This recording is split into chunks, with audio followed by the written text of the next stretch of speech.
Prezados irmãos, que a paz do Mestre Jesus esteja conosco hoje e sempre.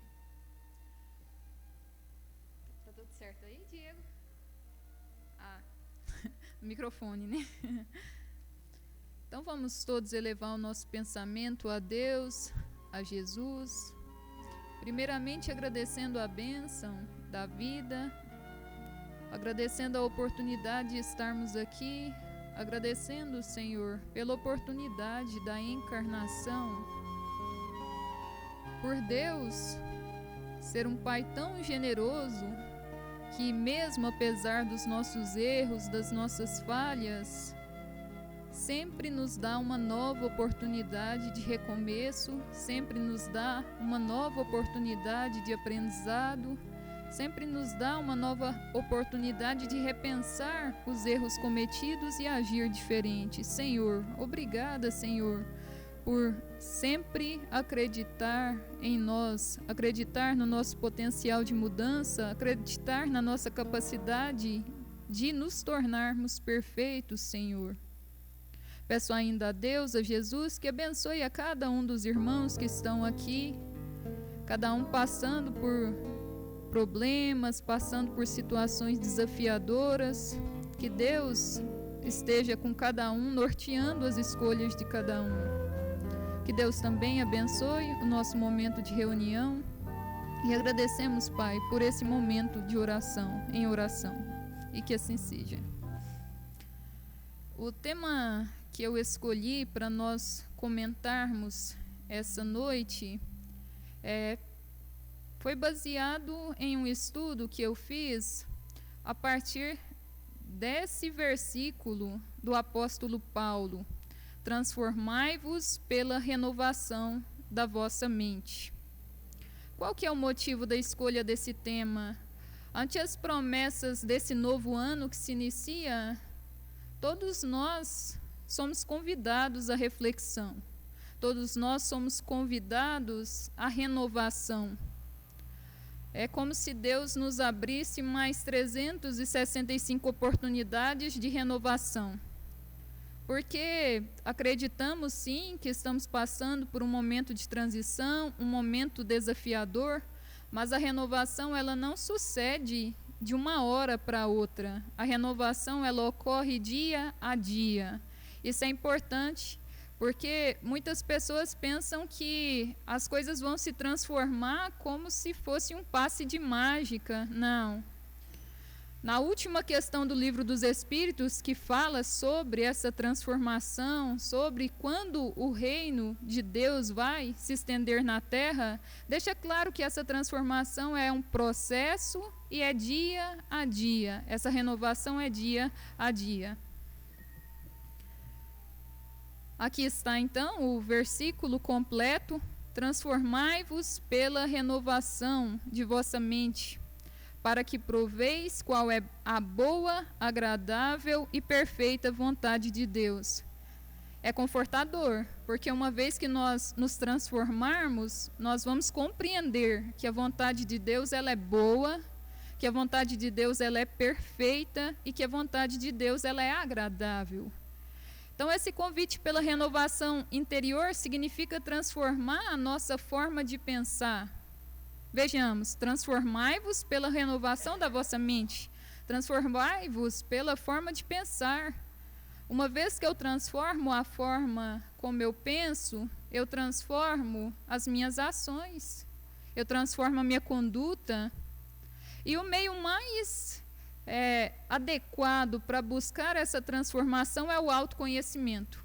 Eu preciso conhecer as minhas qualidades, eu preciso conhecer os meus defeitos, eu preciso analisar aquilo que se passa dentro de mim. O convite de Paulo é esse: renovação por dentro, renovação da mente, renovação analisando aquilo que se passa dentro de mim, conhecer meu mundo íntimo. Questione: o que me move? Quais são as atitudes que movem as minhas escolhas? Por que eu penso assim? Em que eu estou baseando? O que está movendo essa forma de eu agir de forma, às vezes, violenta frente a alguém que pensa diferente que eu? É importante essa busca Qual que é o conceito que nós temos sobre a vida? É outra pergunta importante. O que nós pensamos a respeito da vida? Nós nos enxergamos como um ser que começa aqui e termina aqui? Ou nós nos vemos como espíritos encarnados? Espírito encarnado é diferente de matéria que começa e termina aqui. Nós precisamos colocar um pouco mais de vida espiritual na nossa vida encarnada, porque aí todas as outras situações, os outros desafios, eles serão mais facilmente toleráveis. À medida que nós nos compreendemos como espíritos e que os desafios agora representam um instante em relação à vida eterna, tudo se torna mais fácil de ser enfrentado. Esse é o convite, então, é o convite da renovação.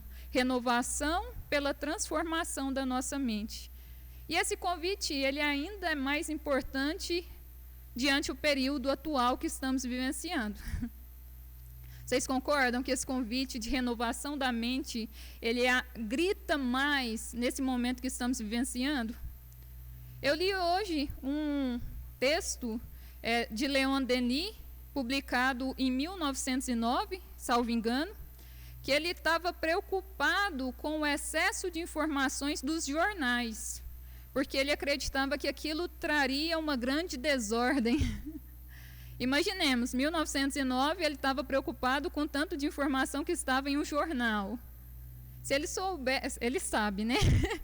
Mas o que ele nos diria hoje em relação ao excesso de informações que não lemos, ao excesso de informações que lemos o título e já achamos que dominamos um assunto, o que ele diria para nós, né? Então, o tempo todo nós estamos influenciando e somos influenciados. E nós temos muita responsabilidade em relação a essa influenciação. Nós somos responsáveis por aquilo que nós transmitimos, aquilo que nós emitimos. Então, esse momento de transformação, renovação da mente, ele é ainda mais importante nos dias atuais, porque estamos, sim, em um momento de luta. Estamos em uma luta frente à pandemia, estamos em uma luta frente às questões sociais, estamos em uma luta principalmente contra nós mesmos, principalmente para combate daquelas nossas imperfeições. E essa luta, a nossa munição, ela é dada pela tecnologia, porque nós já temos conhecimento, nós já temos aquilo que a ciência já nos traz, e também é claro que essa luta, o suporte tem que vir das coisas do alto, das coisas de Deus, né? Igual, assim, o nosso irmão Liax colocou o posicionamento dele em relação às vacinas. Então, eu também sinto assim no meu direito de compartilhar também. Eu sou a favor das vacinas, eu sou a favor de nós lutarmos todos os dias para voltar à vida que tínhamos antes. Porque eu tenho saudade da vida que eu tinha antes. Eu tenho saudade de visitar as pessoas, eu tenho saudade de dar uma aula com a sala cheia e todo mundo olhando para mim. Eu tenho saudade disso. E eu acredito que a ferramenta que Deus nos concede hoje é também a partir da ciência, respeitando, claro, sempre a opinião do nosso irmão, né? Então, assim, é muito importante essa turbulência que nós vivemos hoje, pessoal, é muitas vezes por nós não aprendermos a escutar o outro e respeitar a opinião do outro. Todos nós precisamos respeitar a opinião do outro. Exatamente, discordar sem preconceito, ter mente aberta, né? Às vezes o preconceito que nós temos, ele é porque nós não conhecemos e não colocamos na situação do outro, falta empatia, falta olhar no olho do outro. Todo mundo está sofrendo, né? Então é importante que nós nos coloquemos nos lugares um dos outros. E esse assunto é tão importante em relação a cuidar da mente, que olha o que Emmanuel nos diz no livro Vinha de Luz: é imprescindível defender a cabeça nos momentos de luta. Quando o soldado vai para a guerra, o que ele utiliza ele utiliza o escudo para defender a cabeça. Ele tem todo um cuidado com os outros membros, mas ele protege principalmente a cabeça. Nós estamos em um momento de luta, e o que nós precisamos primeiramente defender? Nós precisamos defender a nossa mente, nós precisamos defender os nossos pensamentos, nós precisamos defender-nos dessas influências ruins. E esse assunto é tão importante que nós estamos no mês de Janeiro Branco. Alguém sabia que a gente está no mês de Janeiro Branco? Alguém ouviu falar mês de Janeiro Branco? Outubro Rosa, sim, né? O que é o Outubro Rosa? Exatamente, câncer de mama, né? Conscientização da importância da prevenção e tratamento do câncer de mama, né? E Novembro Azul. O que é o Novembro Azul?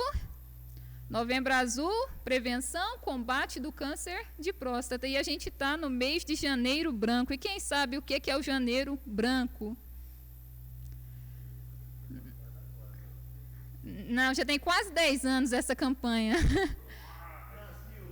Quase 10 anos essa campanha Janeiro Branco. E sabe o que é Janeiro Branco? Qual que é a proposta? A proposta é você voltar os olhares do mundo para o que se passa na cabeça de cada um.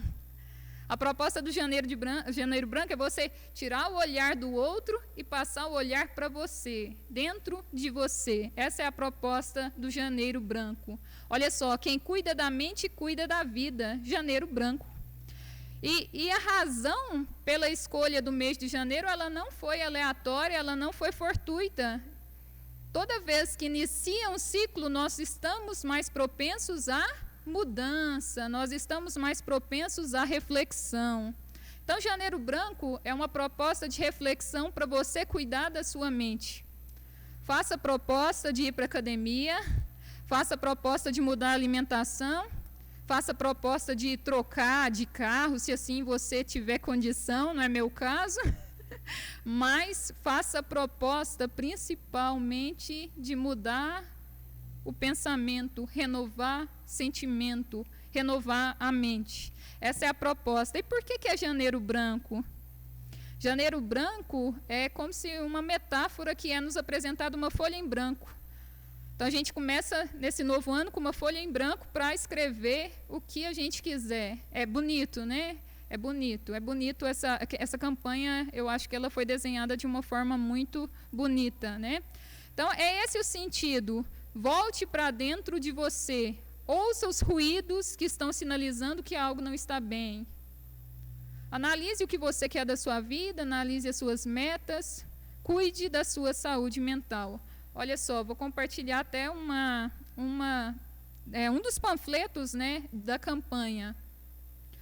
Sem saúde mental, não há paz, não há sossego, não há harmonia nas relações e nem energia para cuidarmos das coisas da vida da gente e das coisas da vida de quem amamos. Investir em saúde mental é investir em tudo aquilo que nos move, nos sustenta e nos capacita para uma vida saudável, plena e cheia de realizações. Por isso, antes de jogar tudo para o alto, lembre-se, você tem direito à saúde mental.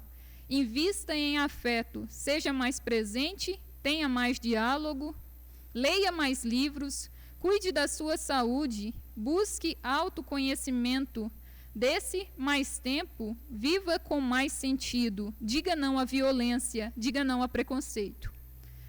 Essa é um dos materiais, né, de divulgação da campanha. Então, nós precisamos de saúde mental, nós precisamos da renovação que Paulo convida, que é essa renovação, essa transformação pela mente, renovação pela mente.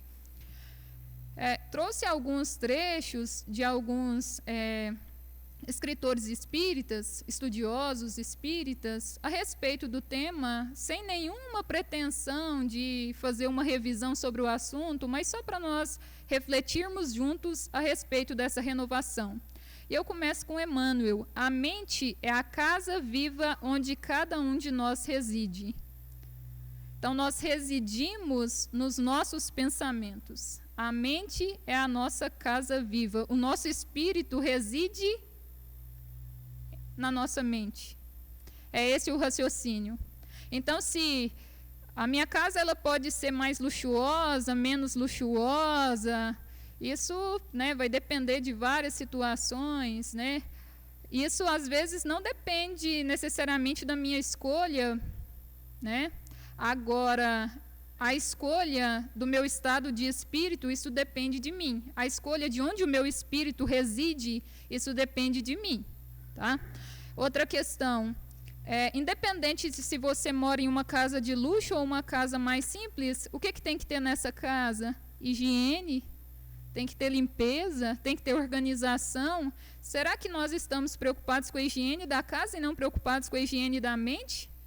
Na casa material reside nosso corpo, mas na casa mental reside o nosso espírito. Será que nós estamos preocupados em retirar aqueles pensamentos que nós identificamos que são pensamentos que nos fazem mal? Porque a partir do momento que nós nos autoconhecemos, nós sabemos o que faz mal para nós. Nós sabemos quando aquele pensamento começa e fala, isso não vai me levar, me conduzir para uma boa reflexão. Isso não vai me conduzir para um bom estado de espírito. Nós conhecemos. Então, esse mesmo cuidado com o nosso lar em relação à limpeza, em relação à higiene, à organização, a gente tem que organizar a nossa mente. A nossa mente tem que ter dono. Ela não pode ir para um lugar, para o outro, sem uma direção, sem uma orientação. Nós precisamos, sim, organizar os nossos pensamentos. Moramos em espírito, onde projetamos nosso pensamento. E se às vezes na nossa casa tem alguém que mora conosco e nós sabemos que é um espírito que não é tão afim, mas nós identificamos que temos um compromisso com aquele espírito, às vezes a gente não pode escolher, né? A gente realmente tem que ir vencendo essa dificuldade com amor, com paciência, com tolerância, né? Tem algumas situações que são assim, né? Mas se isso não nos é permitido escolher, se não nos é permitido escolher se a casa é de luxo ou não, nos é permitido escolher onde o nosso espírito reside. Isso depende de nós. A tua mente é tua casa intransferível. E aí essa casa você não vende. Essa casa você não negocia. Essa casa não tem preço para se manter confortável. Você pode até pedir ajuda, mas depende de você. É intransferível. E será que é tão importante mesmo cuidar dos nossos pensamentos? Será que é tão importante mesmo analisar o que nós estamos sentindo, o que está nos movendo? Vejamos o que o Livro dos Espíritos nos diz. Questão 133A. Aquele que não é invejoso, nem ciumento, nem avaro, nem ambicioso, não sofrerá as torturas que se originam desses defeitos. Tem muita gente que questiona, eu sou assim, me aceita, para que eu tenho que combater as minhas imperfeições? Por que eu devo combater as minhas imperfeições? É porque são as minhas imperfeições que me trazem infelicidade. Vejamos. Aquele que não é invejoso, nem ciumento, nem ambicioso, ele não sofre com essas torturas. Então, se os sofrimentos materiais muitas vezes independem da nossa escolha, os sofrimentos morais estão em nossas mãos. Esses sofrimentos que nascem do ciúme, que nascem da inveja, o Livro dos Espíritos diz que aquele que é invejoso e ciumento não tem paz, vive em ardência, vive queimando. Então, se nós combatemos essas imperfeições, nós temos uma vida mais feliz, independente do externo, independente das condições externas do que está ocorrendo. Logo, como Leon Denis nos mostra, a felicidade ela não está nas coisas externas, nem nos acasos do exterior, mas somente em nós mesmos, na vida interna que soubemos criar. A felicidade, então, está relacionada à vida interna que nós soubemos criar. Eu posso sair um dia escuro, estar ao meu redor pessoas que não tenham boa índole, e mesmo assim eu estar tranquilo e feliz. Se eu tenho Deus no meu coração, se eu tenho a consciência limpa. Assim como eu posso estar rodeada de pessoas boas, pessoas de caráter, e me sentir mal. Porque eu sei que eu não estou agindo conforme eu gostaria de agir, eu sei que eu não estou de acordo com a minha consciência. É nesse sentido que é tão importante cuidar dos nossos sentimentos, dos nossos pensamentos. Enquanto eu fazia esse estudo, eu recordei de um fato que ocorreu com a minha mãe e com o meu avô, poucos dias antes do meu avô desencarnar. Acho que uma boa parte de vocês conhecem meu avô Dorando Ribeiro da Silva.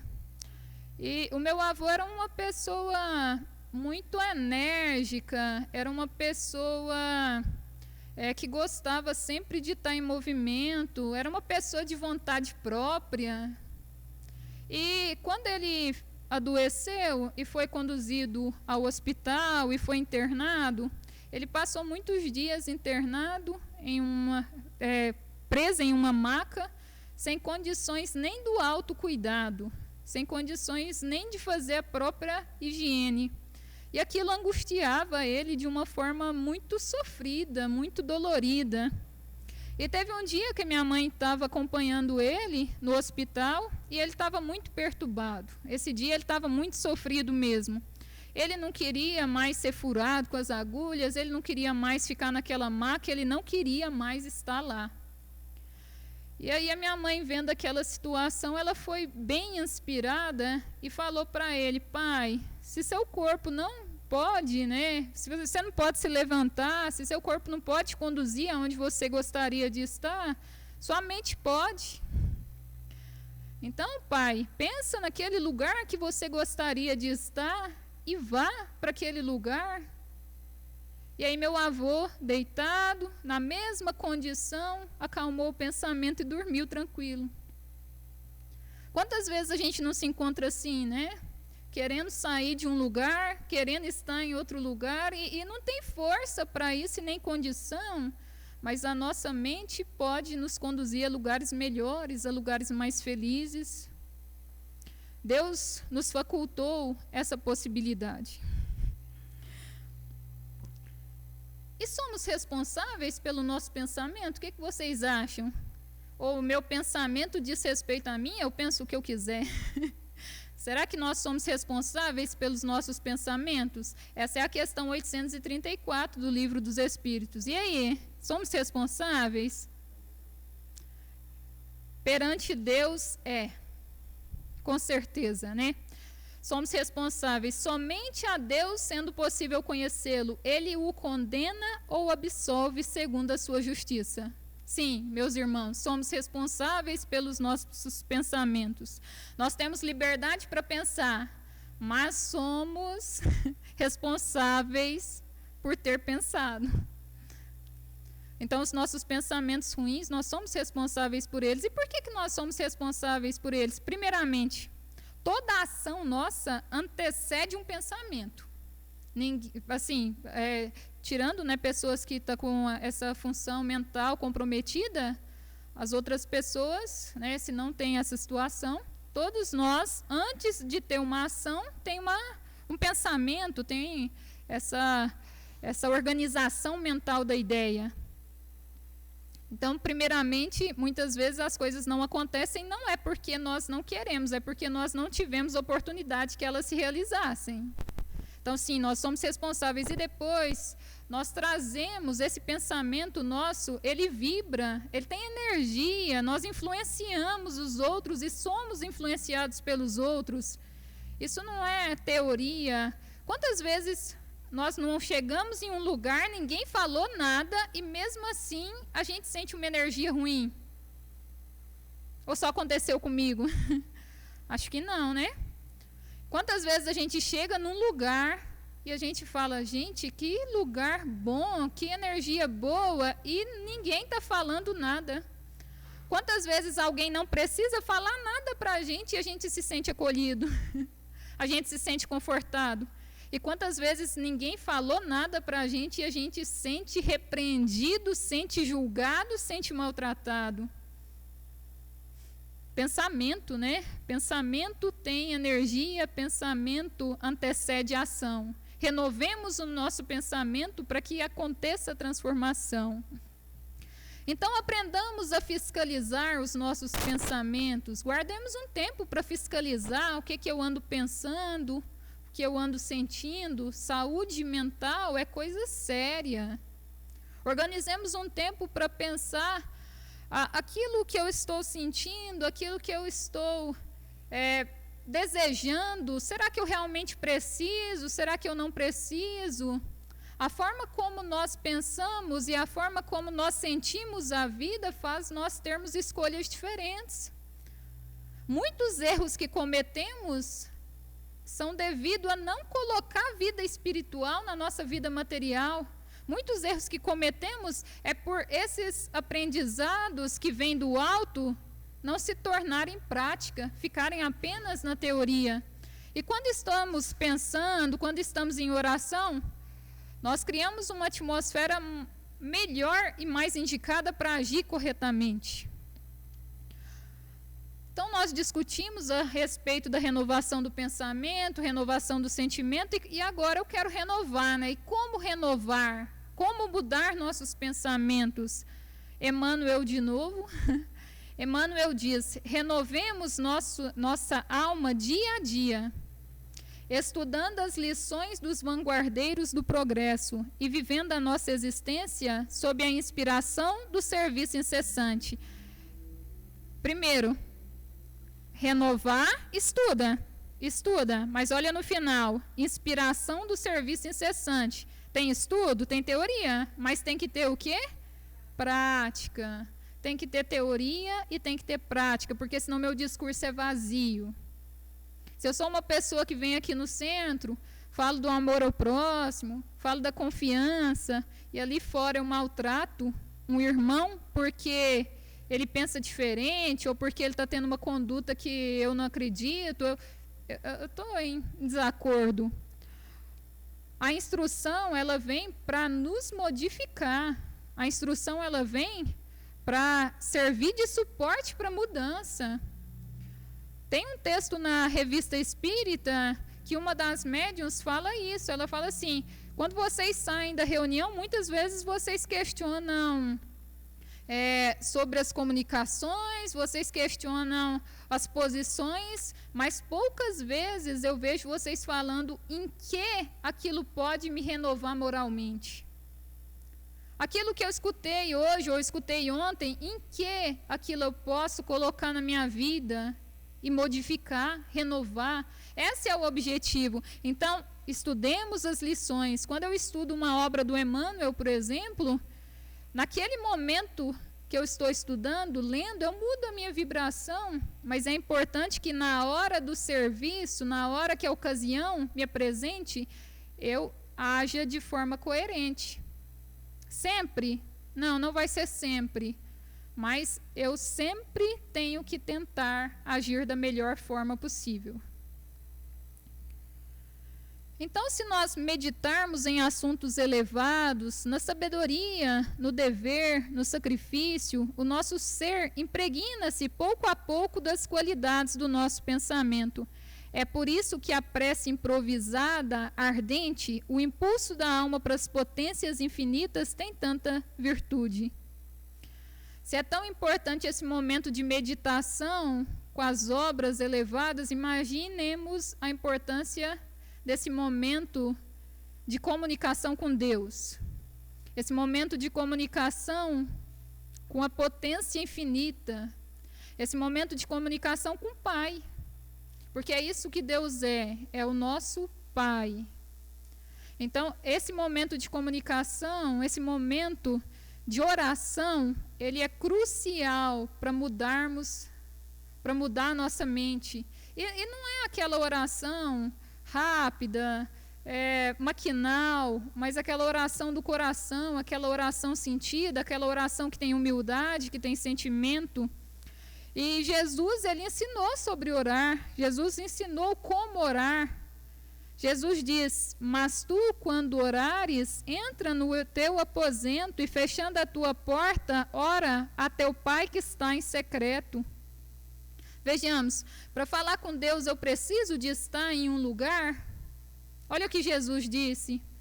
Entra no teu quarto, no teu aposento. Será que Jesus queria se referir apenas ao local físico, quarto, aposento? Não.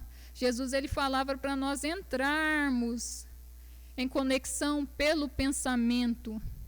Esquece o que está lá fora. Esquece as rilias. Esquece aquilo que está te fazendo mal, as mágoas. Esquece, entra de coração limpo, com humildade, para conversar com seu Pai, para conversar com Deus. E converse com Deus. Fale aquilo que realmente você tem necessidade. Abra o seu coração. Não se envergonhe de falar com Deus, porque Deus te ama. Deus ama todos nós.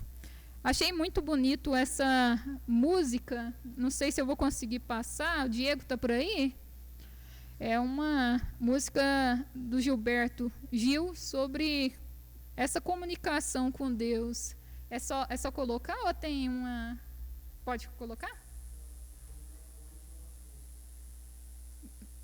Me explica. Ah, tá. Então vem cá me ajudar.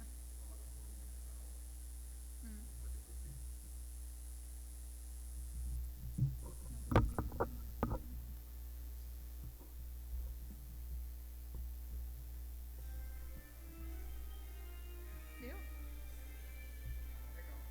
Então tá.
Se eu quiser falar com Deus, tenho que ficar a sós.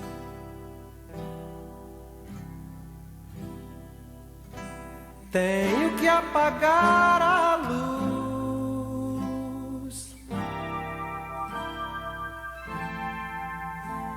Tenho que calar a voz.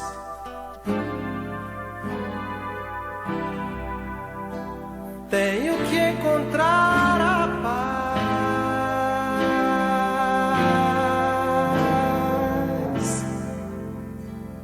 Tenho que folgar os nós dos sapatos, da gravata, dos desejos, dos receios. Tenho que esquecer a data. Tenho que perder a conta. Tenho que ter mãos vazias, ter a alma e o corpo nus.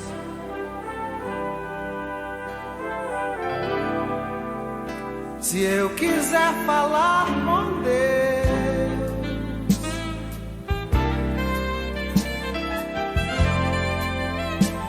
tenho que aceitar a dor.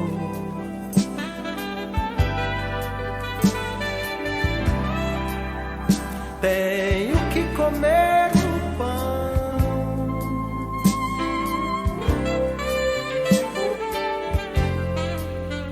que o diabo amassou.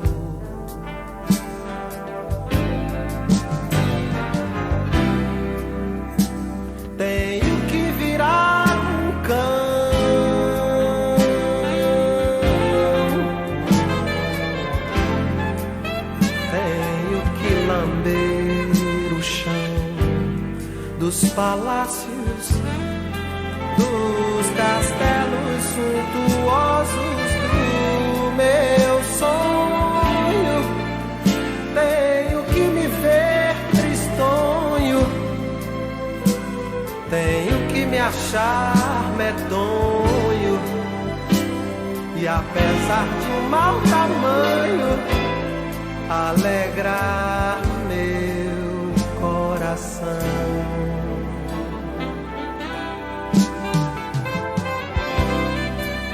Se eu quiser falar com Deus,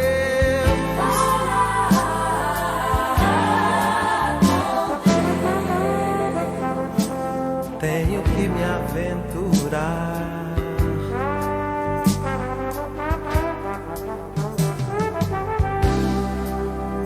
Tenho que subir ao céu, subir aos céus, sem cordas pra...